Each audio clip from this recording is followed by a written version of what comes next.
Formation initiateur 3.0, apprentissage et contenu en fonction de l'âge dans le hockey. Au cours de ce podcast, nous allons aborder plusieurs sujets qui sont les qualités physiques, les qualités psychomotrices et la planification d'entraînement des qualités physiques. Pour commencer, les qualités physiques.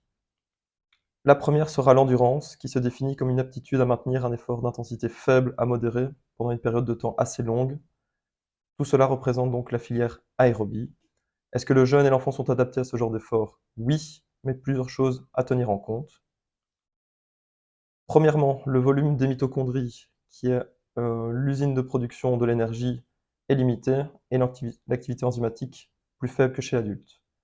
La concentration en glycogène, qui est la source d'énergie de la filière, est plus faible et l'économie des cours sera plus faible car le rendement mécanique est moindre.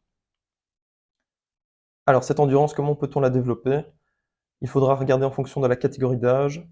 Par exemple, si nous prenons les U12, nous pouvons prendre en référence le temps de match qui sera de 2 fois 20 minutes. Et donc on peut décliner ça sous forme de course de 5 minutes avec des temps de repos entre. Dans le cadre des U19, on va par exemple travailler en pourcentage de VMA qui représente la vitesse maximale aérobie, vitesse que la personne est capable de maintenir en gardant sa filière en aérobie.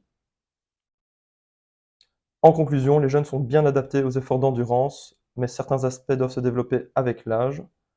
Concernant les risques, un effort mal dosé peut entraîner des blessures, qu'elles soient ostéo-articulaires ou des problèmes d'hyperthermie, car la régulation est moins efficace chez les jeunes.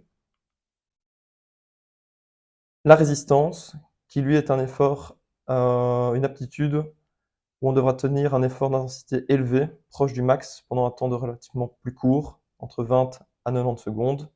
Et ici, on parlera donc de la filière anaérobie lactique. Est-ce que dans le cadre du jeune et des enfants, ils sont adaptés à ce genre d'effort? La réponse est non, car la maturité physiologique n'est pas assez développée à cet âge-là que pour produire un effort dans cette filière-là. Il faudra donc attendre après la puberté pour développer cette filière. Dans les moyens de développement, on peut par exemple prendre des courses de 1 minute à intensité max avec 2 minutes de récupération active, voire complète, et le répéter un certain nombre de fois. En conclusion, donc, comme je l'ai dit, les jeunes ne sont pas adaptés à ce genre d'effort pré-puberté, mais le seront post-puberté. Et donc les risques de travailler cette filière de manière trop intensive ne sont pas cardiaques, mais plutôt d'un point de vue psychologique, vu l'intensité de l'effort et la difficulté que cela représente. On se retrouve pour la suite du podcast dans la prochaine vidéo.